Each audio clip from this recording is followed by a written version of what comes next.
Hi, welcome to Q Score, where each week the Q and Q Score, sit down with the top music supervisors and composers who create the beautiful music from all your favorite visual media.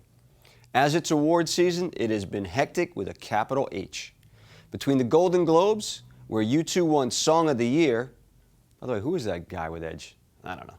Anyway, to Sundance, where our last guest, Tiffany Anders, gave us the inside scoop about the film she music supervised, Imperial Dreams, which I loved and many other people did too, as it won the Sundance Next Awards. A few other amazing music-based films fared quite well at Sundance. The favorite film I saw was called Whiplash, which won both the Sundance Award for the audience and the Grand Prize Award. The music documentary Alive Inside, the story of music and memory, won the Documentary Audience Award. The film was music supervised by Barry Cole, who told me, as we did a panel together at Sundance, that working on the film impacted him so much that he will never listen to music the same way. That is the power of music and film. From Sundance, it was back to LA for the DJI Awards. Here I am with my buddy Rob Steinberg, who plays a good guy who literally frees the slave after his 12 years in slavery. At the awards, the Film Director of the Year went to my old soundtrack friend Alfonso Cuarón for Gravity. He and I met at Sundance in 2001, and after a snowy tequila-filled night with Diego Luna and I ended up releasing his soundtrack to the breakthrough film Y Tu Mama Tambien. The Grammys this year had another strong one. 25 million people tuned in to see this amazing eclectic show. And if you read Out Magazine online, you got to see Taylor Swift, leading me down the red carpet. I figured I'd give her a little space because, you know, she's a lot prettier than I am. The latest and greatest Bond film, Skyfall, won for Thomas Newman's great score, and Best Film Song went to Adele's title song smash, Skyfall. Dave Grohl's amazing documentary, Sound City, won Grammys for Best Compilation Soundtrack and his collaboration with Paul McCartney, Kurt from Nirvana, and his band, the Foo Fighters, which won for the Best Rock Song. Wow, I'm tired just talking about it, but this certainly has been a busy couple weeks in the industry. But now we're getting back to Q Score. I'm very pleased to have my friend Greg Cahn as our guest for the third episode. This kid really hustles, music supervisor by day and frontman for the Los Angeles band Mind the Gap at night. I am fortunate enough to have gotten Greg into the music supervisor game in 2008 when we did the show Battleground Earth for Discovery, Ludacris versus Tommy Lee, and then he just took off from there. He went on to supervise Eddie Griffith, Going for Broke, Gene Simmons, Family Jewels, and many, many more. Ladies and gentlemen, Greg Cahn.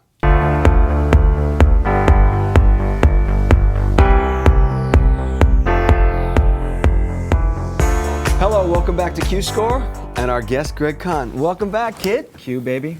How are you? I believe the first time we did a show together, couple years back, you were one of the first guests with your group Mind the Gap, and so you remember the studio fondly. We killed it right over there. That's right.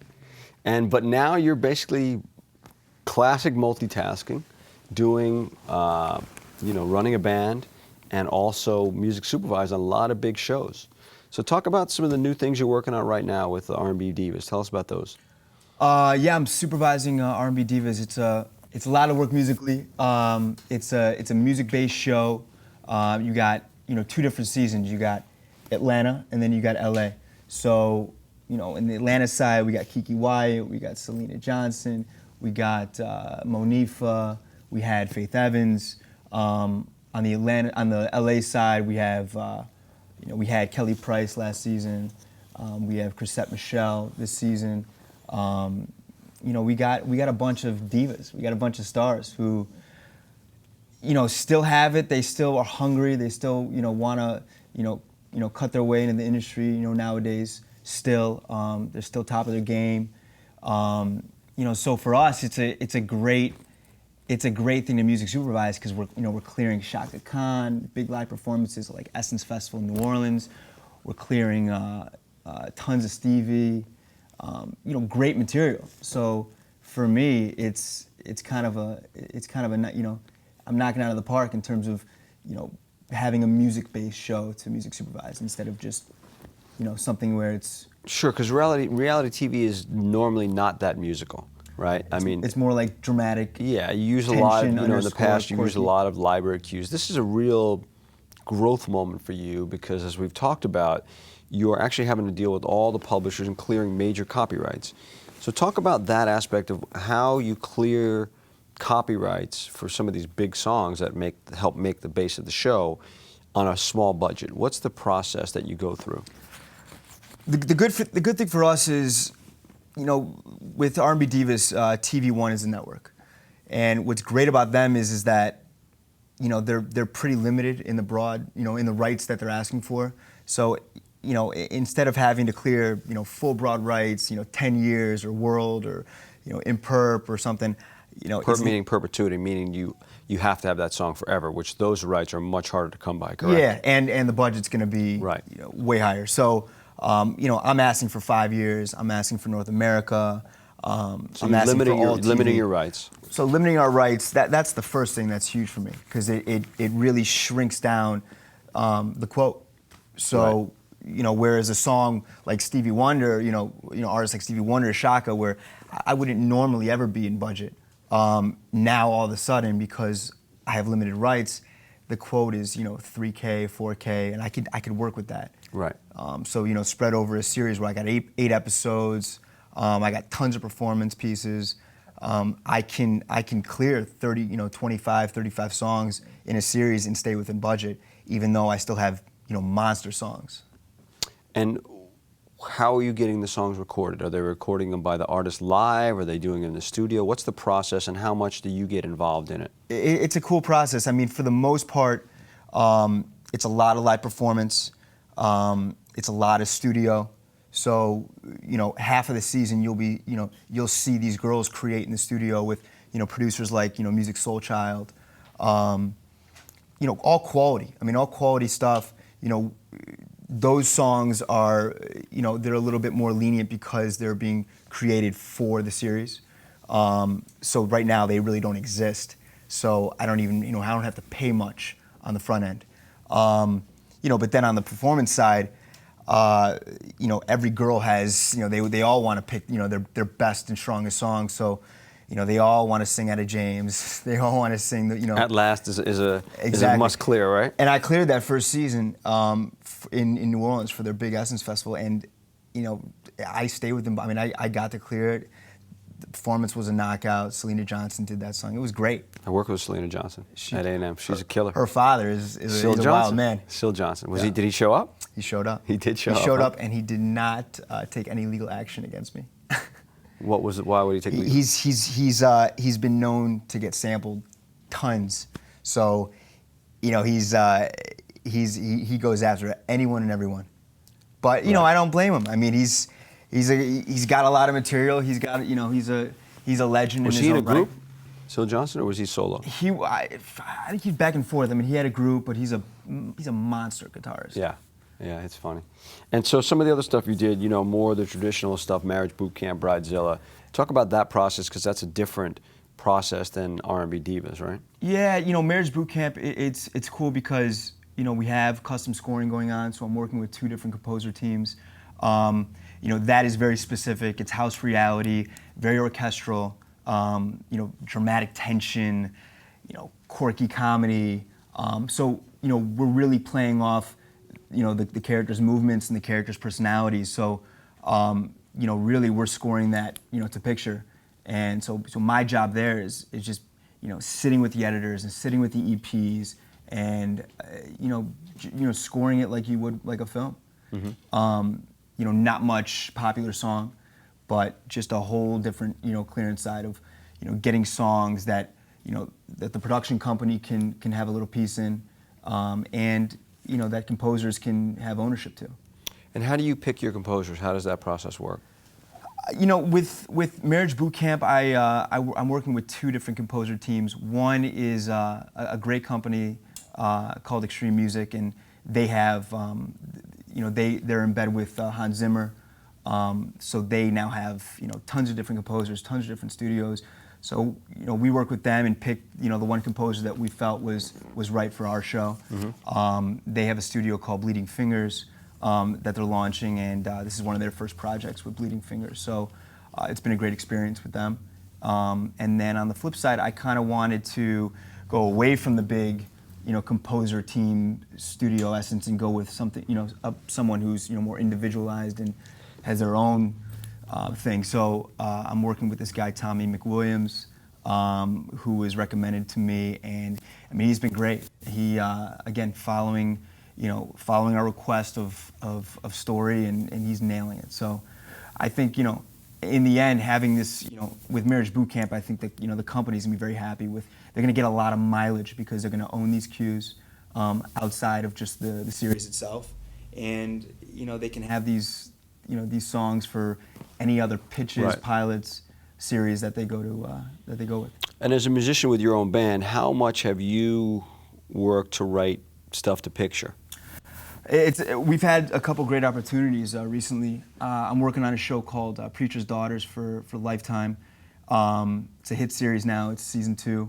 We wrote the season 1 theme, and season 2, network wanted to go a little different direction. They wanted to, obviously with every network they want to get dirtier, crazier.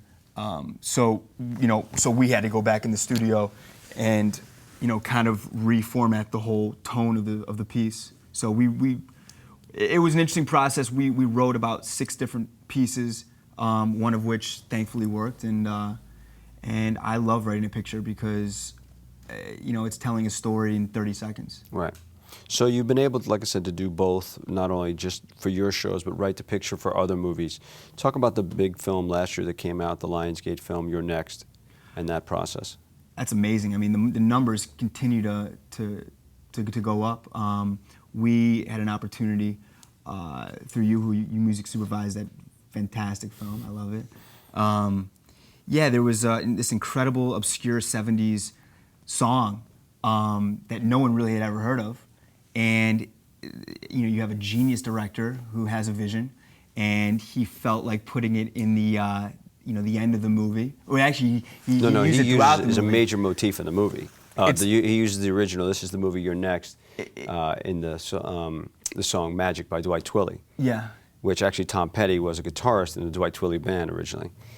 It was amazing use of music in a film. I've never seen anything like it. I mean, he basically takes this piece and runs it throughout the movie, and it almost becomes a character in the film. Well, it's on shuffle in a place where there was a killing, and so it never goes off anytime they cut back to this place. Right. So now we had the opportunity to do the end title. So we did a remake of it, and now on iTunes it's got like on YouTube it's got like almost 250,000 views. You now have a cult following of people who love this song and equate the song to murder scenes. Right. So I'm now in a horror film. Yes, you are. It's awesome. I love it. And then another movie we should talk about too. It's a couple movies. One was Generation Iron. Talk about writing for that film. That was a documentary that followed some of the top bodybuilders in the country on their quest to become Mr. Universe, which is actually the original film, the 1977 version, was the film that launched Arnold Schwarzenegger. So, so this new one, Generation Iron, that was called Pumping Iron. And Generation Iron, we had temped a bunch of different things in, and nothing was really working. I pitched the idea of these guys doing a main title song. And so talk about the process for you. Another great process. I mean, I remember that day that we talked with Vlad. I was in my car sitting on conference call, and we had done a piece in another film that you had souped, and it was perfect because he had wanted that same emotion from that last track. Right. So you also did a piece for the HBO film, which played at Sundance last year, called Gideons Army. And I had been talking to the director, and this is how music supervision works, and getting themes and ideas from her. And she said, "Look, these people are true. These not DAs, but they're public defenders, right. And they are true believers in what they do because they make no money, and it can be dangerous, and because if people they have to advocate for these criminals. They have to advocate, right? So I remember the word true believers, and I gave you that theme, and you just ran with it." So talk about how writing for picture and how you love, what you love about it. Well, it was great because that piece was it was a hybrid track. It was, me on the hook, and we'd worked with a rapper. So, we had this kind of crossover motif going on. And we did essentially the same thing for Generation Iron. Vlad, Right. who was the director, Right, Vlad Yudin directed that film, yeah. he wanted to do kind of the same thing where you have the rapper come in and do his 16 bars, and then I come in with the hook and capture that same emotion. With Generation Iron, it was a very intense film about the lives of these incredible beasts, and so the subject matter was there. The song had already been written essentially. I mean, he wrote it with his film. You have these bodybuilders who are, they give their life to this art form, and they're a little bit misunderstood, and they have to do whatever they got to do to win and stay in shape. And it's a very competitive business, like the entertainment business is. And so harnessing that emotion that any day life, people who have dreams and passions, what they will do to. By all means, right? You have to do whatever it takes in that world. And as a writer, you have to tap into that. And Right. You have to. Can't really fool the audience. You can't really fool yourself. So that writing process was great. I mean, we just my team and I we know what that feels like, and we went after it. Yeah, I mean, talk about the band for a second. The struggle, Mind the Gap, has been around for a number of years, playing locally, doing a very small amount of touring, but the process of being able to keep that together while the demands of music supervising, which when you're in it, it's all in, any kind of filmmaking process. How do you juggle those two things? I'm a juggler. I'm a circus act. I wouldn't have it any other way. It's tough. I mean, like anyone, who works, 2 or 3 jobs. It is what it is. You just got to find that energy. You got to keep going. Fortunately for me, it's all music all day. So I love to music supervise, and I love to write songs and perform on stage. The hard part is finding that balance. I mean, when I'm off stage, it's kind of jolting, because it's kind of where I found my peace. So I want to stay on that stage as long as I can. But right now, we're cut to 45-minute sets, so right. It's a limited amount of time. But as long as I'm around creative people, I'm always around my team. I'm okay. I'm okay. And we might add the theme song for this show is done by his teammate Ruanga Samath, who is a tremendous producer, who is having great success. Whose birthday was yesterday. Happy Shout birthday, out, Ru. Ru. Happy birthday, buddy. Love you, baby. Party coming up. Party coming up. So let's circle back to a second for some of the big players that you've had to deal with. You've done shows with Sinbad. Talk about working with people like Eddie Griffin and Gene Simmons, and how hands-on or not they get in the music process. Because Eddie Griffin, I know he loves music. He's a music freak. Gene Simmons obviously comes from music. Talk Right. about those two guys as their shows and what it took for them. I mean, it's amazing to watch these guys because, forget the media and that whole angle. Just watching them and seeing that it factor that they have, and seeing their energy, and how incredible it is, and their passion. I mean, Eddie Griffin, right away, I knew he was, he's a singer too. He's an artist. He's a performer. So I knew right away we had to make this funky. We had to take it to that level. So working on that show was great because we funkified that whole thing. Did you use any of his music in the show? No, well, he performed a little bit in different episodes, and but for the most part, it was scored with tons of quality library and outside material.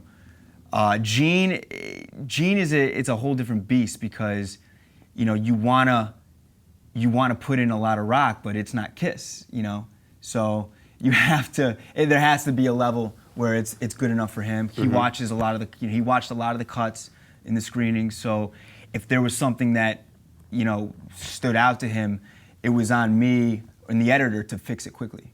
But that was a great process because you're dealing with a guy who loves music, and he's raising the bar in every screening. And then we got a couple favorite deals to, when we had to use Kiss music, Right. which was great. So you did use some Kiss music in the show? Yeah, we did. And then Sinbad's great too. I mean, he's a funky dude too. So, and he loves music, and he breaks a lot of walls, and Yeah. so that was definitely Eddie Griffin and Sinbad. There were a lot of similarities, but they're two very different personalities. So tonally, there was a bit of a shift. Eddie's a little bit, he's a little, you know, he can get harsh. He's intense, yeah. He's intense. Whereas Sinbad is like, he's fun loving, Right. and he's just laid back, kick back. Right. So, So let me ask you another question. In TV, the relationship between the supervisor, the producer that kind of runs a show, whereas in film, the director really runs the creative show. Right. And talk about that process, and then talk about your relationship with the editor and how important that is. I mean, that's kind of where the bulk of my job lies. I mean, I'm there to take stuff off of the editor's plate, and you know, a lot of times not to take anything away from the editor, but they're storytellers. They're not there to pick music. They're not there for their taste in music. So my job is to help them and help tell the story through music while they tell the story through dialogue. So I'm in a lot of those screenings. I'm in, when the EPs are in those screenings and they're freaking out because they hate a cue. It's not on the editor, it's on me. So, and I'm fine with that. That's my job. I'm there strictly for music.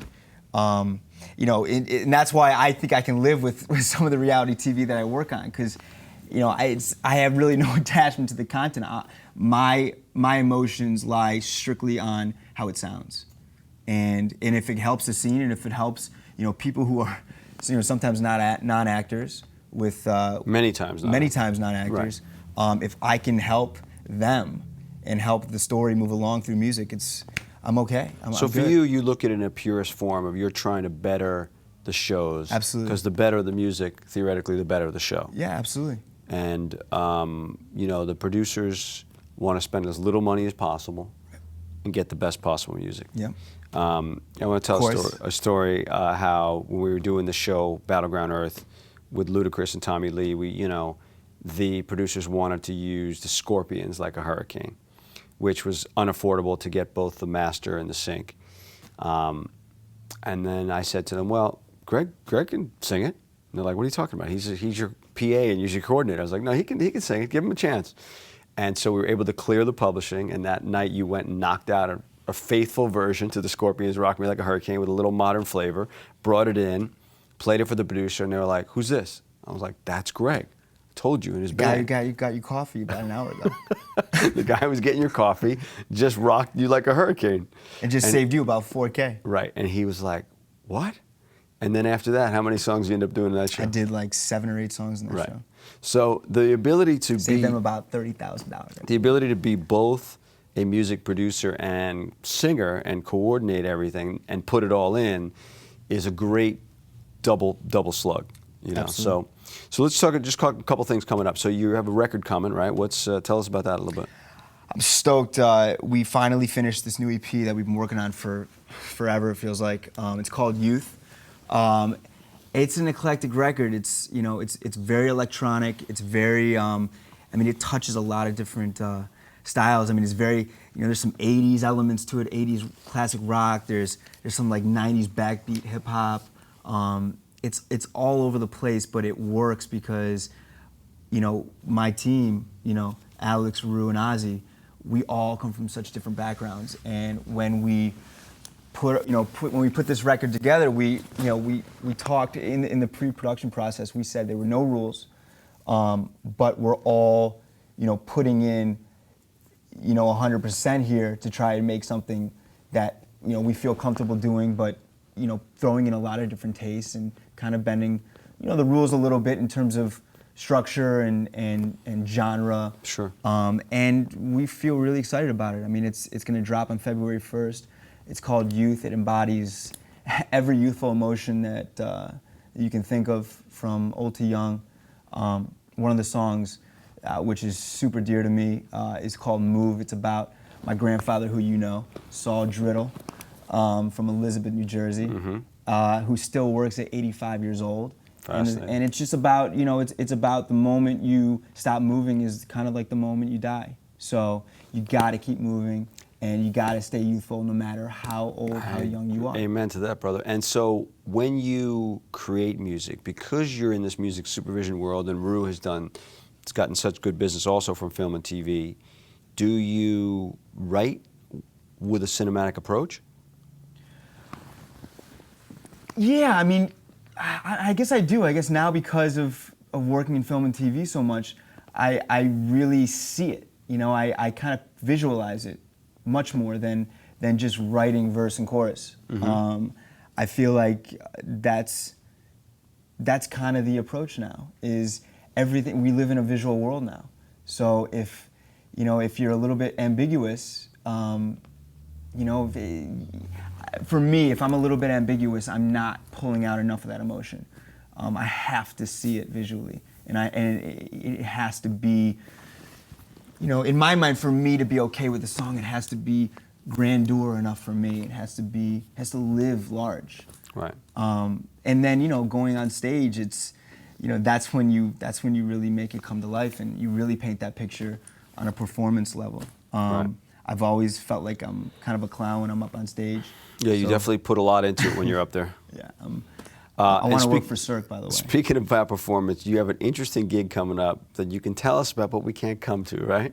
Can't come to it. It's very exclusive. Tell us about it. Nobody's allowed but us. Yeah, we got this amazing opportunity to go to Necker Island in like 4 weeks, a little less, 3 weeks. I'm like counting days. And what is Necker Island? Now. Necker Island is Richard Branson's private island. In the Caribbean. In the Caribbean, in the British Virgin Islands. Right, which is like $10,000 a night or something like crazy like that. We don't even know, it's for a 40th birthday bash. We don't even know the client. It's like total Great Gatsby.